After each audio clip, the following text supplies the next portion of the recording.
I'll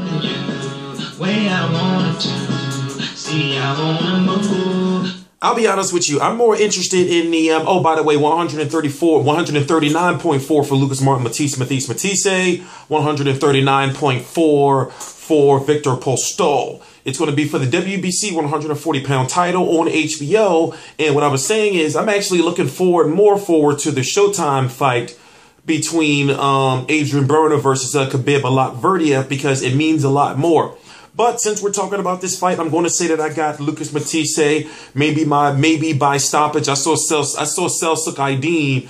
You may know him because he fought Robert Guerrero, rocked the shit out of Viktor Postol. Also, he had some trouble with Henry Hank Lundy. The Marcus Corley, he did have a good fight with. But outside of that, Lucas the Machine Matthysse is good. You know, he's a little bit undefined to the point where we don't really know exactly what well, in my opinion, it's like he does have boxing ability. Like, he can box. Of course, he has boxing ability, but he can box. He can actually, you know, he has a pretty good jab, even though he's not known to be a jabber. And he can be the pressure fighter, power puncher that a lot of fans may equate him to being. But still, he seems one of those fighters that there's still more to be desired. Because if we really look at it, with the fight against Danny Garcia, with the fight against Devin Alexander, and the fight against Zab Judah, you know, he's not the big bad wolf. And the way I'm looking at it is, if he wins, it'll be good because he's going to have the most recognized belt at the 140-pound division. But it's like, where does he go from there? Now, as far as Viktor Postol is concerned, he's been waiting well over a year to get his shot because Danny Garcia has been going to the WBC before he had vacated the title, and basically was getting exceptions to be able to fight guys like Rod Salka and Lamont Peterson, and go a whole full year, you know, since the Mauricio Herrera fight, without defending his WBC title. They actually allowed that to happen. So, looking at Viktor Postol is a very good, sound, technical boxer. We're not going to see him going out there swinging for the fences. And if he does go out there swinging for the fences and gets into a slugfest with Lucas Matthysse, kind of like Matthysse versus John Molina fight of the year was, then he's going to get knocked out. I expect him to do a lot of movement, and I expect for Lucas Matthysse to be in a situation where he's going to have to play the predator and actually stalk this guy all around the ring, because Viktor Postol is a boxer. He can be considered somewhat of a pure boxer. He's not a guy that's going to go out there and throw a lot of punches, and he's not a guy that's going to go out there and going to slug it out. So therefore, you can expect for his punches to, you can expect for him to try to box Matthysse and try to outbox Matthysse. But Matthysse, being the fighter, as I said, somewhat undefined as he is, if the pressure fighter, power puncher Matthysse comes and shows up, then he's going to knock the shit out of Viktor Postol. Simple as that.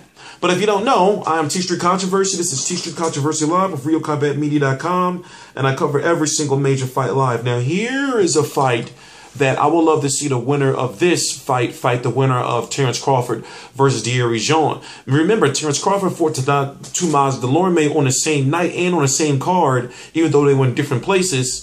Televised card, even though we were in different places, where Lucas Matthysse had beat Ruslan Provodnikov. So it was thought that since Terence Crawford was just moving up to the 140-pound division, that maybe the winner of that fight, you know, since it was on the same night, all four guys were 140-pounders, would likely fight in a future fight. For example, I would like to see Terence Crawford versus a Ruslan Provodnikov, even though I got Terence Crawford winning. But the point I'm trying to make is this.